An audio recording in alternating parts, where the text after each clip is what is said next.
द्रविणञ्च मे यन्ता च मे धर्ता च मे क्षेमश्च मे धृतिश्च मे विश्वञ्च मे महच्च मे संविच्च मे ज्ञात्रञ्च मे सूश्च मे प्रसूश्च मे सीरञ्च मे लयश्च मरुतञ्च मे मृतञ्च मे यक्ष्मञ्च मे नामयच्च मे जीवादुश्च मे दीर्घायुत्वञ्च मे नमित्रञ्च मे भयञ्च मे सुखञ्च मे शयनञ्च मे सूषा च मे सुदिनञ्च मे ॐ सोमो वा एतस्य राज्यमादत्ते यो राजासन् राज्यो वा सोमेन यजते देवसुवामेतानि हवीगुंषि भवन्ति य एतावन्तो वै देवानागं सवाः त एवास्मै सवान् प्रयच्छन्ति तयेनं पुनः सुवन्ते राज्याय देवसूराजा भवति ॐ राजाधिराजाय प्रसह्य साहिने नमो वयं वै श्रवणाय कुर्महे समे कामान् कामकामाय मह्यं कामेश्वरो वै श्रवणो ददातु कुबेराय वै श्रवणाय महाराजाय नमः कर्पूरगौरं करुणावतारं संसारसारं भुजगेन्द्रहारं सदा वसन्तं हृदयारविन्दे भवं भवानी सहितं नमामि आरात्रिकं समर्पयामि भगवत् श्री नित्यानंद परमशिव चरणकमलेभ्यो नमः श्री नित्यानंदेश्वरी पराशक्ति समेत श्री नित्यानंदेश्वर परमशिव चरणकमलेभ्यो नमः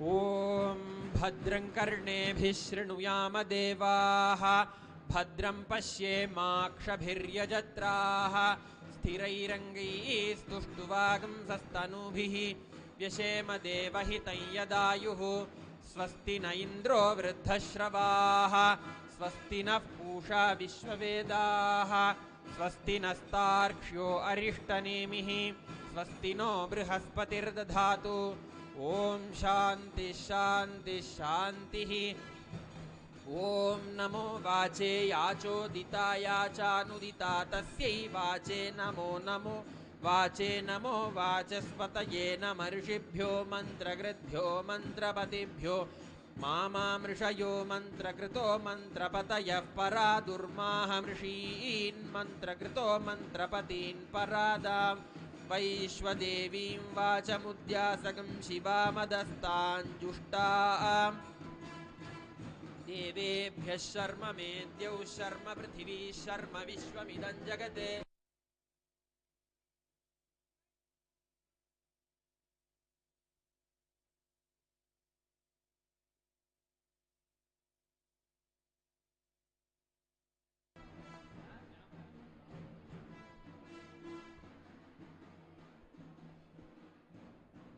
ॐ नमो वाचे याचोदिताय चानुदिता तस्यै वाचे नमो नमो वाचे नमो वाचस्पतये नमर्षिभ्यो मन्त्रकृद्भ्यो मन्त्रपतिभ्यो मामामृषयो मन्त्रकृतो मन्त्रपतयः परा दुर्माहमृषीन् मन्त्रकृतो मन्त्रपतीन् परादां वैश्वदेवीं वाचमुद्यासकम् शिवामदस्ताञ्जुष्टान् देवेभ्यः शर्म मेद्यौ शर्म पृथिवी शर्म विश्वमिदं जगत् शर्म चन्द्रश्च सूर्यश्च शर्म ब्रह्म प्रजापति भूतं वदिष्ये भुवनं वदिष्ये तेजो वदिष्ये यशो वदिष्ये तपो वदिष्ये ब्रह्म वदिष्ये सत्यं वदिष्ये तस्मा अहमिदमुपस्तरणमुपस्तृण उपस्तरणं मे प्रजायै पशूनां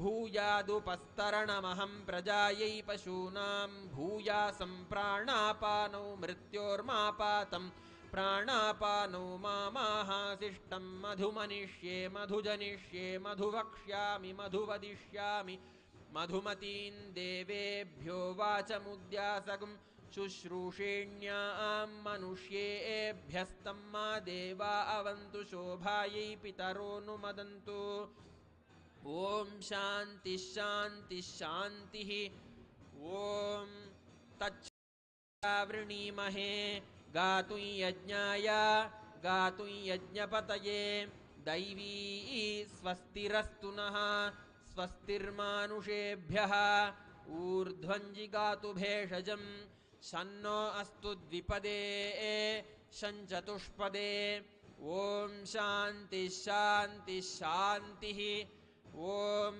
सहस्रशीर्षा पुरुषः सहस्राक्षः सहस्रपात् स भूमिं विश्वतो वृत्वा अत्यतिष्ठद्दशाङ्गुलं पुरुष ये वेदगं सर्वं यद्भूतं यच्च भव्यम् उतामृतत्वस्येशानः यदन्नेन तिरोहति एतावानस्य महिमा अतो ज्यायागिश्च पूरुषः पादोऽस्य विश्वाभूतानि त्रिपादस्यामृतं दिवि त्रिपादूर्ध्वमुदैत्पुरुषः पादोऽस्येह भवात् पुनः ततो विश्वं व्यक्रामते शासनानशने अभि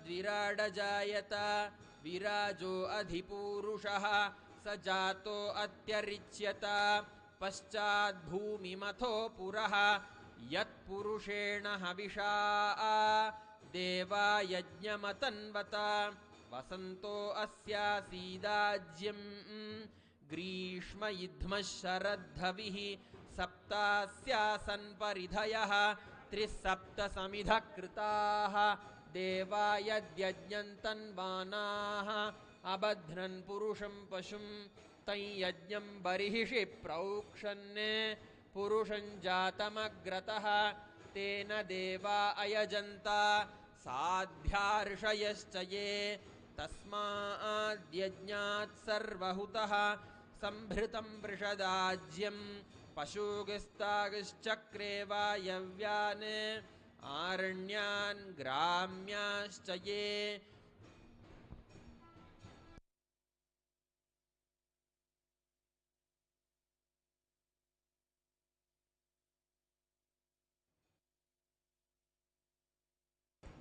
तस्माद्यज्ञात् सर्वहुतः ऋचः सामानि जज्ञिरे छन्दागंसि जज्ञिरे तस्मात् यजुस्तस्मादजायत तस्मादश्वा अजायन्त एके चोभयादतः गावो जज्ञिरे तस्माज्जाता अजावयः यत्पुरुषं व्यदधुः कतिधा व्यकल्पयन् मुखं किमस्य कौ बाहू कावूरूपादावुच्येते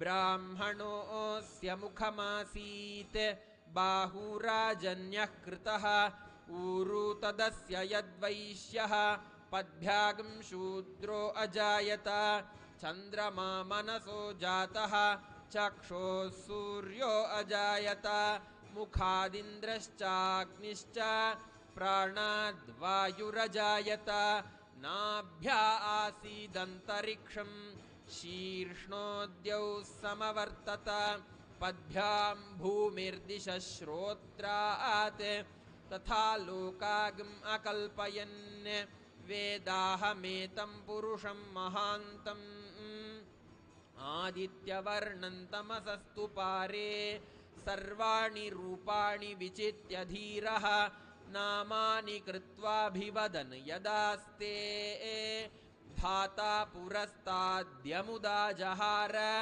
शक्रः प्रविद्वान् प्रदिशश्च तस्रः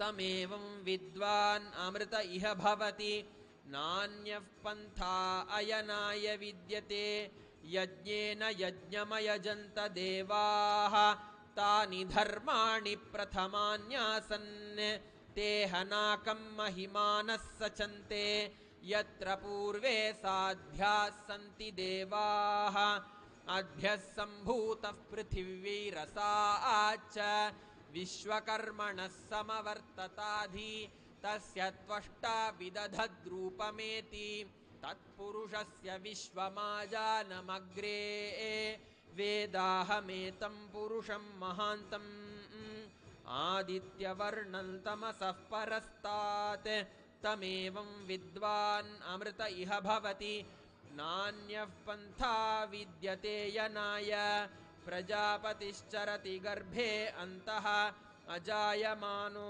बहुधा विजायते तस्य धीराः परिजानन्ति योनिम् मरीचीनां पदमिच्छन्ति वेधसः यो देवेभ्य आतपति यो देवानां पुरोहितः पूर्वो यो देवेभ्यो जातः नमो रुचाय ब्राह्मये रुचं ब्राह्मं जनयन्तः देवा अग्रे तदब्रुवन् यस्त्वैवं ब्राह्मणो विद्यात् तस्य देवा असन्वशे ह्रीश्च ते लक्ष्मीश्च पत्न्यौ अहोरात्रे पार्श्वे नक्षत्राणि रूपम् अश्विनौ व्यात्तम् इष्टं मनिषाण अमुं मनिषाण सर्वं मनिषाण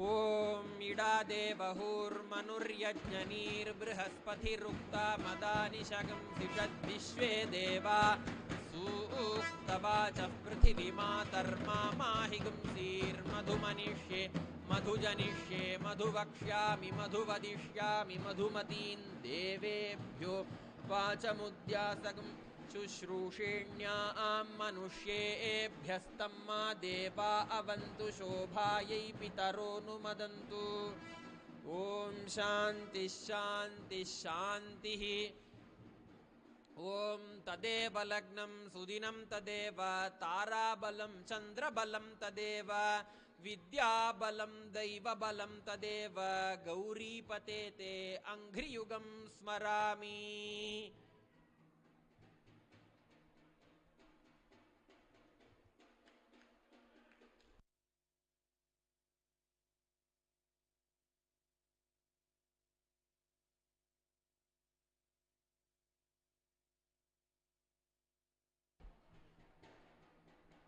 ॐ स्वस्ति प्रजाभ्यः परिपालयन्तां न्याय्येन मार्गेण महीं महिषाः गोब्राह्मणेभ्यः शुभमस्तु नित्यं लोकाः समस्ताः सुखिनो भवन्तु काले वर्षतु पर्जन्यः पृथिवी सस्यशालिनी देशोऽयं क्षोभरहितः ब्राह्मणाः सन्तु निर्भयाः इति स्वस्ति मन्त्रार्थाः सत्याः सफला भवन्तु इति भवन्तो महान्तोऽनुगृह्णन्तु तथास्तु दुर्जनः सज्जनो भूयात् सज्जनः शान्तिमाप्नुयात् शान्तो मुच्येत बन्धेभ्यः मुक्तश्चान्यान् विमोचयेत् इति भवन्तो महान्तोऽनुगृह्णन्तु तथास्तु अपुत्राः पुत्रिणः सन्तु पौत्रिणः अधनाः सधनाः सन्तु जीवन्तु शरदशतम् इति भवन्तो महान्तोऽनुगृह्णन्तु तथास्तु राजा धर्मपतिः प्रजाः सुचरिताः पूजाधनाः सज्जनाः षट्कर्म प्रवरा द्विजाः प्रतिदिनं विद्या अनवद्या सदा वाणी सन्निहिता चिरं कविमुखैः सानन्दमव्याकुलाः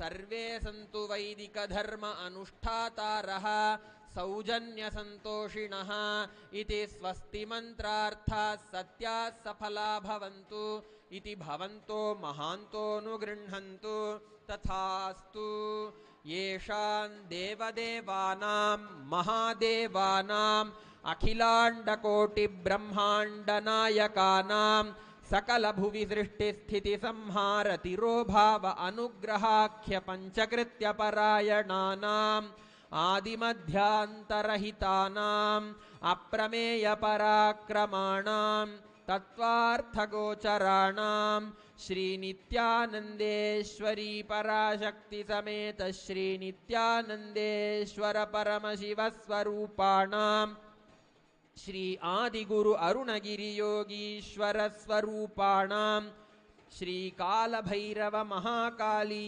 स्वरूपाणां श्री कैलासोन्नत द्वादशान्त श्यामला पीठारूढाणां श्री मीनाक्षि सुन्दरेश्वरा भिन्न स्वरूपाणां परशिवपुत्र रत्नानां कुमाराणां गुरुमण्यतुल्यावताराणां श्रीपार्वती स्तन्यपानलब्ध दिव्यज्ञान विश्रुत सकल निगमागमसारभूत द्राविड वेद प्रवक्तॄणां श्रीमत्परमशिवकरुणा समधिगत मुक्तामय चतुरश्रया नगीयमान छत्रचामर श्रीचिह्नकाहलादि समस्त बिरदावल्यलङ्कृतानां ज्ञानविज्ञानचक्रवर्तीनां सर्वजन संघ सद्यो निर्वाण दीक्षा व्ययापवर्गवर्षाणां विश्राणानां जीमूतानां परमतकलभकेसरीणां शैव सिद्धान्त स्थापनाचार्याणां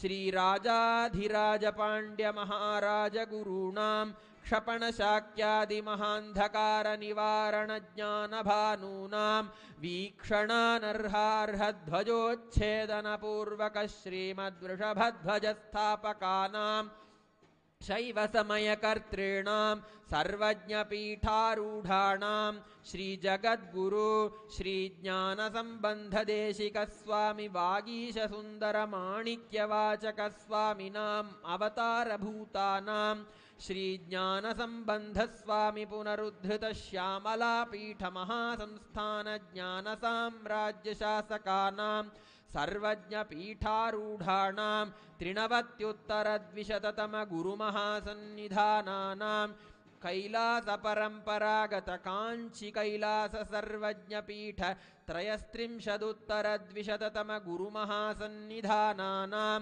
साक्षात् श्री परमशिव समुद्भूत कैलास परंपरागत वैवस्वतमनु इक्ष्वाकु हरिश्चंद्र भगीरथ श्रीरामचंद्र शूरसेन इत्यादि अनवच्छिन्न सार्वभौम चक्रवर्ती परंपरागत चतुष्षष्टि योगिनी मंडित चतुष्षष्टि संप्रदाय प्रवर्तक मनुधर्म शासन सूर्यवंश प्राप्त सर्वज्ञपीठ सुरांगी साम्राज्य मूर्धाभिषिक्त चूडामणीनां महानिर्वाणी पीठस्य अष्टोत्तर सहस्र श्री महामंडलेश्वराणां अटलपीठस्य अष्टोत्तर सहस्रतम अष्टोत्तर सहस्र श्री अटलपीठाधीश्वराणां धर्ममुक्तिस्वर्गपुरस्वर्णपीठस्य त्रयोविंश गुरुमहासन्निधानानां श्रीमत्परमहंसानां परिव्राजकाचार्यवर्याणां सच्चिदानन्दप्रणवस्वरूपाणां श्रोत्रियब्रह्मनिष्ठानां नित्योत्सव नित्यमङ्गल नित्यकल्याण नित्यरजित नित्यानन्दपीठ महासंस्थान महासिंहासनपीठकर्तॄणां श्रीकैलासपुनरुद्धारकाणां जगद्गुरु श्रीलश्री भगवत् श्री नित्यानंद परमशिव श्री ज्ञानसम्बन्धदेशिक परमाचार्य स्वामिनां पादारविन्दयोः भक्तिसिद्धिः समेषां सहकुटुम्बानां सकलैश्वर्यप्राप्तिः गुरुकृपाकटाक्षसिद्धिः क्षेमस्थैर्यवीर्यविजय आयुरारोग्य ऐश्वर्याणाम् अभिवृद्धिः अरोगदृढगात्रता सिद्धिः आचन्द्रार्कवंशाभिवृद्धिः धर्मार्थकाममोक्षचतुर्विध फलपुरुषार्थसिद्धिः सर्वेषां मनसा चिन्तित सत्कार्यानुकूलसिद्धिः सर्वदेवदेवी स्वरूपस्य भगवच्छ्री नित्यानंद परमशिवस्य पादारविन्दयोः अचञ्चला भक्तिसिद्धिः भगवच्छ्री नित्यानंद परमशिव प्रसादेन सकुटुम्बस्य ज्ञानवैराग्य जीवन्मुक्तिप्राप्तिश्च भूयात् इति भवन्तो महान्तोऽनुगृह्णन्तु तथास्तु सर्वे जनाः सुखिनः सन्तु तथास्तु सर्वेषां शान्तिर्भवतु तथास्तु समस्त सन्मङ्गलानि सन्तु तथास्तु सर्वत्र नित्यानन्द ध्वजारोहणं भवतु तथास्तु सर्वेषां भगवत् शील श्री नित्यानंद परमशिव श्री ज्ञानसम्बन्धदेशिकपरमाचार्यस्वामिनां परिपूर्णकृपाकटाक्षसिद्धिः अस्तु तथास्तु। अयं धर्मः उत्तरोत्तरम् अभिवृद्धिरस्तु तथास्तु। अयं नित्यानन्दोत्सवध्वजारोहणमुहूर्तशुभमुहूर्तोऽस्तु इति भवन्तो महान्तोऽनुगृह्णन्तु तथास्तु। सर्वं भगवच्छ्री नित्यानन्दपरमशिव पादुकार्पणमस्तु। ॐ नित्यानन्दम्। ॐ प्रातरग्निं प्रातरिन्द्रगं हवामहे प्रातर्मित्रावरुणा प्रातरश्विना प्रातर्भगं पूषणं भगमुग्रगं हुवेम वयं पुत्रमदितेर्यो विधर्ता आध्रश्चिद्यं मन्यमानस्तुरश्चिद्राजा भगं भक्षीत्याह भगप्रणेतर्भगसत्यराधो भगेमान् धियमुदवददन्नः भगप्रणो जनय गोभिरश्वैर्भगप्रनृभिर्नृवन्तस्याम उतेदानीं भगवन्तस्यामोत प्रपित्व उत मध्ये अह्नाम् उतोदितामघवन् सूर्यस्य वयं देवानागं सुमतौ स्याम भग एव भगवागम् अस्तु देवास्तेन वयं भगवन्तस्याम तन्त्वा भग सर्व इज्जो हवीमि स नो भगपुरयेता भवेह समध्वरायोषसो नमन्तदधिक्रावेव शुचये पदाय अर्वाचीनं वसुविदं भगन्नो रथमिवाश्वावाजिन आवहन्तु अश्वावतीर्गोमतीर्न उषासो वीरवतीः सदमुच्छन्तु भद्राः घृतं दुहाना विश्वतः प्रपीना यूयं पात स्वस्तिभिः सदा नः यो मा आग्ने भागिनगं सन्तमथा भागं चिकीर्षति अभागमग्ने तं कुरु मामग्ने भागिनं कुरु।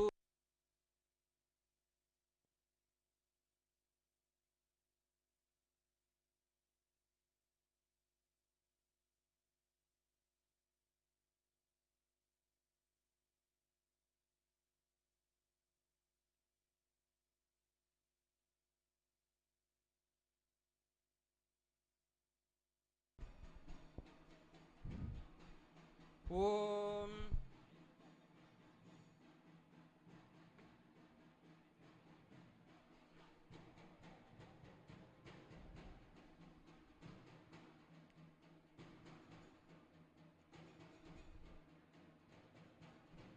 ओम शीक्षां व्याख्यास्यामः वर्णस्वरः मात्राबलं सामसन्तानः इत्युक्तशीक्षाध्यायः सह नौ यशः सह नौ ब्रह्मवर्चसम् अथातः संहिताया उपनिषदं व्याख्यास्यामः पञ्चस्वधिकरणेषु अधिलोकमधिज्योतिषमधिविद्यमधिप्रजमध्यात्मं तामहासंहिता इत्याचक्षते अथाधिलोकं पृथिवीपूर्वरूपं द्यौरुत्तररूपम् आकाशः सन्धिः वायुः सन्धानम् इत्यधिलोकम् अथाधिज्योतिषम् अग्निः पूर्वरूपम् आदित्य उत्तररूपम् आपः सन्धिः वैद्युतः सन्धानम् इत्यधिज्योतिषम् अथाधिविद्यम् आचार्यः पूर्वरूपम् अन्तेवास्युत्तररूपम् विद्यासन्धिः प्रवचनगं सन्धानम् इत्यधिविद्यम् अथाधिप्रजम् माता पूर्वरूपम् ओम राजाधिराजाय प्रसह्य साहिने नमो वयं वै श्रवणाय कुर्महे समे कामान् कामकामाय मह्यं कामेश्वरो वै श्रवणो ददातु कुबेराय वै श्रवणाय महाराजाय नमः कर्पूरगौरं करुणावतारं संसारसारं भुजगेन्द्रहारं सदा वसन्तं हृदयारविन्दे भवं भवानी सहितं नमामि भवं भवानी सहितं नमामि भवं भवानी सहितं नमामि आरात्रिकं समर्पयामि भगवच्छ्री नित्यानंद परमशिव चरणकमलेभ्यो नमः।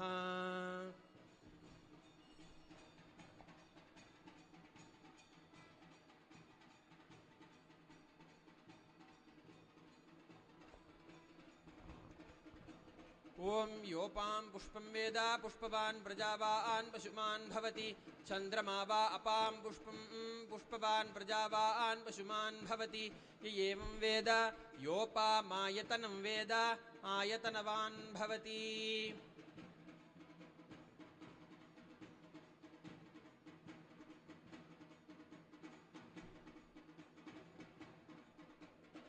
अथाध्यात्मम् अधराहनुः पूर्वरूपम् उत्तराहनुरुत्तररूपम् वाक्सन्धिः जिह्वासन्धानम् इत्यध्यात्मम् इति मा महासंहिताः य एवमेता महासंहिता व्याख्याता वेद। ओम धूरसि धूर्वधूर्वन्तं धूर्वतयोऽस्मान् धूर्वति तं धूर्वयं वयं धूर्वामस्त्वं देवानामसि सस्तितमं बप्रितमं जुष्टतमं मह्नितमं देवहूतममहृतमसि हविर्धानन्दर्गं त्वा चक्षुषा प्रेक्षेमाभिर्मा संविक्था मा त्वा हिंसिषम्। श्री सर्वदेवदेवी स्वरूपाय भगवच्छ्री नित्यानंद परमशिवाय नमः। धूपमाघ्रापयामि। ओम उद्दीप्य स्वजातवेदोपघ्नन्निरृतिं मम पशुगश्च मह्यमावह जीवनं च दिशो दिशः मानो हि गुंसि जातवेदो गामश्वं पुरुषं जगते अबिभ्रदग्न आगहि श्रिया मा परिपातय। सर्वदेवदेवी स्वरूपाय भगवते श्री नित्यानंद परमशिवाय नमः। एकहारतीदीपं सन्दर्शयामि। ओम मधुवातारतायते मधुक्षरन्ति सिन्धवः माध्वीर्नः सन्तोषधीः मधुनक्तमुतोषसि मधुमत्पार्थिवगं रजः मधुद्यौरस्तु नः पिता मधुमान्नो वनस्पतिर्मधुमागमस्तु सूर्यः माध्वीर्गावो भवन्तु नः मधु मधु मधु। श्री सर्वदेवदेवी स्वरूपाय भगवते श्री नित्यानंद परमशिवाय नमः। नैवेद्यं निवेदयामि।